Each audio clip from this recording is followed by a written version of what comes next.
Le monde s'éveille dans une nouvelle réalité, mais peut s'en rendre compte. Les rues restent animées, les voitures accélèrent, les téléphones sonnent, mais quelque chose d'invisible a été déchiré dans le tissu spirituel de la Terre. L'as-tu ressenti? L'air semble différent, plus dense, les nuits plus longues, les rêves plus troublants. Ce n'est pas qu'une impression. Un nouveau temps a commencé et presque personne ne l'a remarqué. Ce fut subtil, silencieux, mais d'un fracas céleste. Lorsque les cieux se sont assombris pendant l'éclipse de Purim, des millions ont levé les yeux par simple curiosité. Mais ceux dotés de discernement spirituel l'ont su immédiatement. Ce n'était pas une éclipse ordinaire, c'était une annonce, un jalon. Une ligne a été tracée entre l'avant et l'après. Et il ne s'agissait pas seulement d'Israël ou de la fête de Purim, mais d'un avertissement mondial. Le ciel a crié, mais le monde a répondu par le silence. Aux États-Unis, tandis que des foules regardaient la lune plonger dans l'ombre de la terre et en ressortir teintée d'un rouge profond, personne n'imaginait qu'au même instant, quelque chose d'extraordinaire se produisait de l'autre côté du globe. Sur les plages d'Iran, un phénomène inexplicable a recouvert le sable d'une couleur rouge sang. Des touristes ont filmé avec leur téléphone et les vidéos sont devenues virales. Les scientifiques se sont empressés d'expliquer. Ils ont dit qu'il s'agissait de sol rougeâtre mélangé à la pluie. Mais tu sais, ce n'était pas du sol, c'était un signe. Dans plusieurs villes américaines, juste après la lune de sang, un phénomène encore plus étrange s'est manifesté. Une pluie rouge, des rues couvertes d'un liquide visqueux et cramoisi, des rivières envahies par une teinte rouillée, des gouttières rouges dégoulinant des toits comme si le ciel saignait. Certains ont dit que c'était de la poussière venue du désert, d'autres une contamination chimique, mais ceux qui ont des oreilles spirituelles ont entendu clairement, c'était le ciel qui parlait. Que faut-il de plus pour que le monde se réveille? Dans les hôpitaux, les médecins ont remarqué une soudaine augmentation de patients souffrant d'éruptions cutanées, de fièvres mystérieuses, de maux de tête incessants et de difficultés respiratoires. Aucun agent pathogène connu n'a été identifié. Et pourtant, les autorités restent silencieuses. Déni, aveuglement. Israël, l'Iran et les États-Unis sont enlacés dans une tension croissante. Ce n'est pas seulement géopolitique, c'est spirituel. Et lorsque l'éclipse a traversé les cieux pendant Purim, le monde spirituel a également été déchiré. Quelque chose d'ancien a été libéré. Une atmosphère différente a commencé à planer sur la terre. Des témoins oculaires ont parlé d'une figure lumineuse apparue entre les nuages durant la lune de sang. Certains ont dit voir une croix, d'autres une forme angélique suspendue dans le ciel. Des sons surnaturels ont résonné, un lamento éthéré, un poids sur l'âme, une sensation de jugement imminent. Ce n'était pas juste une éclipse de plus, c'était un tournant spirituel. Joël 2:31 nous avait avertis. Le soleil se changera en ténèbres et la lune en sang avant que vienne le jour grand et terrible de l'Éternel. Et nous y voilà. Les signes sont pleinement en marche. Si tu entends cela maintenant, arrête-toi, respire profondément et demande-toi, suis-je prêt? Suis-je éveillé? Ou fais-je partie de ceux qui continuent à marcher comme si tout était normal, alors que le monde spirituel entre en ébullition? Si tu cherches davantage de révélations comme celle-ci, si tu veux être parmi les veilleurs, ceux qui ne dorment pas spirituellement, abonne-toi à cette chaîne maintenant. Active la cloche. Partage avec ceux qui dorment encore. L'heure est venue de hausser la voix, d'alerter, de préparer le chemin. Nous sommes au seuil d'une nouvelle ère. Après la nuit de la lune de sang, des phénomènes encore plus mystérieux ont commencé à se multiplier. Dans les cieux de New York, pendant 3 nuits consécutives, des sons étranges, comme des trompettes métalliques, ont résonné dans les rues. Les habitants sont sortis de chez eux, effrayés, ont filmé et se sont demandé « qu'est-ce que c'est ?» Pas d'avion, pas d'événement, juste le son, venant d'en haut et résonnant comme un avertissement. Au Texas, des maisons entières ont tremblé au milieu de la nuit. Pas de séisme, pas de tonnerre, pas d'explosion, juste une vibration, une pulsation venue du ciel. Puis, le silence. Mais pas n'importe quel silence. Un silence qui hurle. En Californie, des orbes lumineux sont apparus au-dessus de l'océan en une formation parfaite. Ils ont plané pendant des minutes, comme s'ils observaient. Puis, ils ont disparu. Les radars étaient vierges, pas d'avion, aucun vaisseau connu, rien d'enregistré. Mais des centaines ont été témoins. Un mystère qui défie la logique, mais pas la foi. En Floride, un pilote commercial a capturé avec sa caméra une formation circulaire de lumière flottant au-dessus des nuages. Un halo pulsant, vivant. Ensuite, ces instruments de navigation ont cessé de fonctionner pendant quelques secondes. Et il n'était pas le seul. D'autres pilotes ont confirmé des interférences. Que se passe-t-il dans les cieux? Les animaux réagissent. Dans le centre-ouest des États-Unis, les oiseaux migrateurs ont modifié leur trajectoire. Ils volent en cercle, sans direction. Dans les champs du Montana, le bétail refuse de paître. Ils restent immobiles, tous regardant le même point à l'horizon. Les chiens aboient dans le vide. Les chevaux refusent de sortir des écuries. La création ressent ce que beaucoup d'humains ignorent. Quelque chose arrive. Le long de la côte des baleines s'échouent en nombre jamais vu auparavant.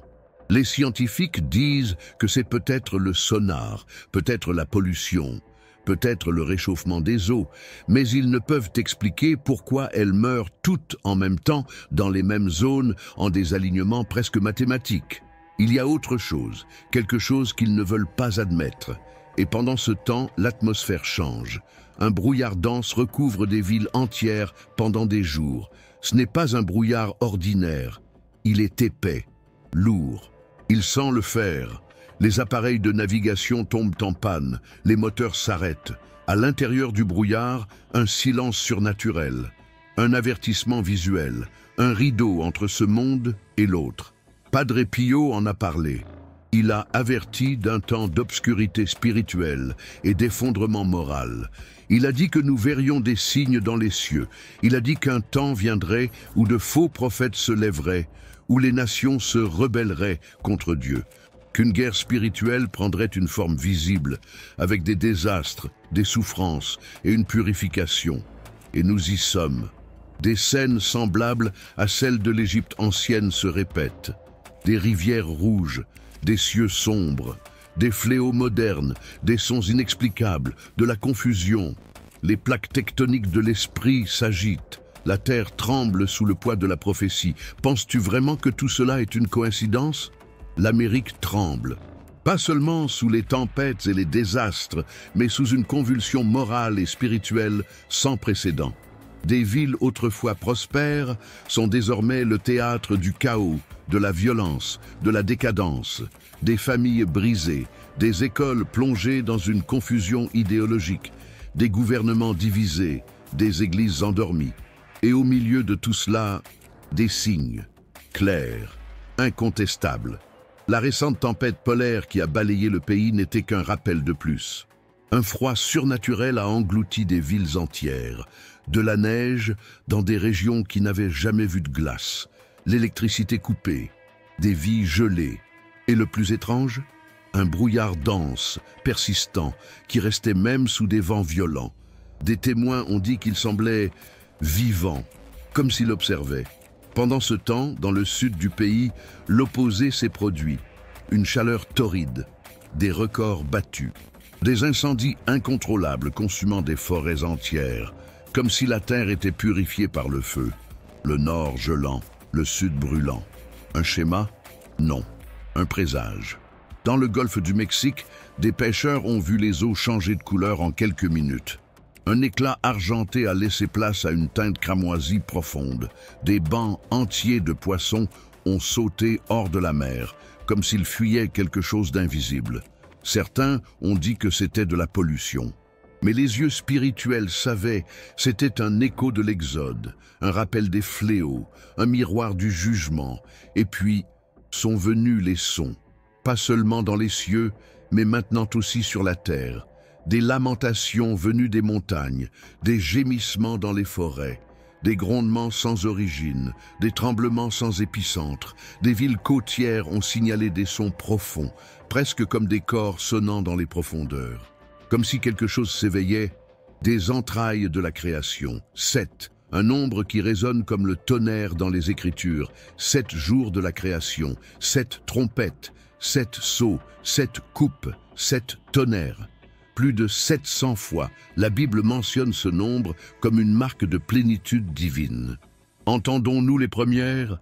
Les trompettes de l'Apocalypse résonnent-elles déjà aux oreilles de ceux qui ne sont pas spirituellement sourds? La première parle de feu mêlé de sang tombant du ciel. Nous le voyons dans les incendies violents et les cieux tachés de rouge. La deuxième, d'une grande montagne ardente jetée dans la mer. Que dire des volcans sous-marins qui se sont réveillés, provoquant des tsunamis soudains? La troisième parle d'une étoile ardente appelée absinthe, qui rend les eaux amères et empoisonnées. Nous avons vu les rivières teintées, et maintenant, l'eau est empoisonnée par des mains humaines et par des phénomènes inexplicables. Le schéma est clair, mais il y a plus. À Burbank, en Californie, une vision surnaturelle a envahi les réseaux sociaux. Un homme a filmé le ciel, tandis que des figures de lumière semblaient descendre entre les nuages. Une figure centrale resplendissante, bras ouverts. L'enregistrement est devenu flou quand il est tombé à genoux. « Est-ce lui ?» a-t-il murmuré en espagnol. « Est-ce Jésus ?» Des témoins ont confirmé. D'autres vidéos ont émergé. Et comme toujours, il y a eu les sceptiques. Ils ont dit que c'était une illusion, des drones, un montage. Mais parmi ceux qui étaient là, certains n'ont pas douté une seconde. Quelque chose de divin a touché le ciel cette nuit-là, et cela ne s'est pas arrêté là. À Jérusalem, des éclairs célestes ont traversé l'obscurité comme des épées, des rayons qui semblaient diriger, des silhouettes dans les nuages. Le livre de Zacharie en a parlé. Et l'Éternel sortira et combattra contre ces nations. Les cieux se préparent à la guerre. En Colombie-Britannique, au Canada, un son tonitruant a retenti pendant 7 minutes sous un ciel peint d'un vert électrique. Ce n'était pas du tonnerre, ce n'était pas un séisme, c'était quelque chose d'ancien, quelque chose qui semblait venir du trône même de Dieu. Les gens n'ont pas fui, ils se sont agenouillés, convaincus qu'ils entendaient les premières notes de la fin. Dans les cieux d'Amérique du Sud, des lumières se sont formées en spirale, un tourbillon de feu flottant. Les scientifiques ont dit que c'était du carburant de fusée. Mais pourquoi les signes s'intensifient-ils précisément maintenant? Juste au moment où les prophéties convergent, quand la terre entière semble trembler à l'unisson? Dans un champ au Texas, une fillette de 9 ans a dit avoir vu des anges volant en cercle. Sa mère, incrédule, a filmé le ciel et n'a vu que des nuages. Mais en revisionnant la vidéo, ils étaient là, des formes brillantes se déplaçant en formation. Elle a publié la vidéo sans titre, et des centaines ont commenté « c'est spirituel ». Les cieux prêchent un sermon que beaucoup de pasteurs ont peur d'annoncer, mais Dieu n'est pas limité par la lâcheté humaine. Quand les chairs se taisent, les pierres crient, les cieux rugissent et les animaux ressentent. Nous vivons un chapitre prophétique vivant, la création entière est en travail.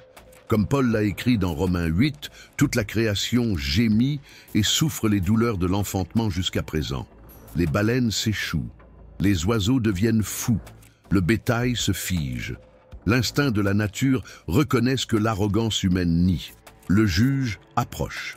Padre Pio en a parlé, d'un temps où l'humanité oublierait Dieu, se moquerait de la sainteté et récolterait les conséquences. Il a vu des visions de guerre, de destruction, mais aussi de gloire. Il a averti des 3 jours d'obscurité, pas seulement littéraux, mais spirituels, un temps où la foi véritable serait mise à l'épreuve jusqu'à ses limites. Entrons-nous dans ces jours, les institutions échouent, les dirigeants sont corrompus, ce qui était autrefois sacré est maintenant moqué, ce qui était autrefois abominable est maintenant célébré. La vérité a été échangée contre des récits, la lumière contre les ténèbres, le Christ contre des célébrités. Et pourtant, les signes continuent d'augmenter. Les eaux rouges, les brouillards surnaturels, les lumières célestes, les sons inexplicables, les visions, les rêves prophétiques, les animaux agités, les cieux en convulsion, les plaques de la terre tremblant. Le ressens-tu? Le voile se lève. Il n'y a plus de temps pour la neutralité, pas de place pour la tiédeur. Ceux qui essaieront de rester au milieu seront les premiers à tomber lorsque la tempête atteindra son apogée. Dieu sépare, affine, expose le faux, appelle le vrai, le reste s'éveille. Mais la majorité dort encore. Jésus a averti, « Quand vous verrez ces choses, levez les yeux, car votre rédemption est proche. » Luc 21, 28. Les trompettes sonnent déjà. Certaines graves, longues, comme des gémissements, d'autres aiguës, comme des alarmes. Et le monde reste distrait. Mais pas toi. Tu as entendu, tu as ressenti, tu sais, l'Esprit Saint t'appelle, te convoque, pas seulement pour écouter, mais pour agir. Prie, crie, intercède. Aligne ta vie, purifie ta maison, sois prêt, car ce qui vient changera tout. L'Amérique est au bord d'un abîme. Israël est encerclé. Le monde est à la croisée des chemins de l'histoire. Et les cieux enregistrent chaque décision, chaque choix, chaque réponse. Ne fuis pas, ne nie pas, ne remets pas à plus tard. L'heure est maintenant. Tu as entendu, ressenti. Maintenant, tu dois décider. Ce n'est pas un temps ordinaire, c'est un temps scellé par les cieux, un jalon dans l'éternité. Les trompettes sonnent et l'obscurité approche. Mais il y a de la lumière pour ceux qui croient. Il y a un refuge pour ceux qui se tournent.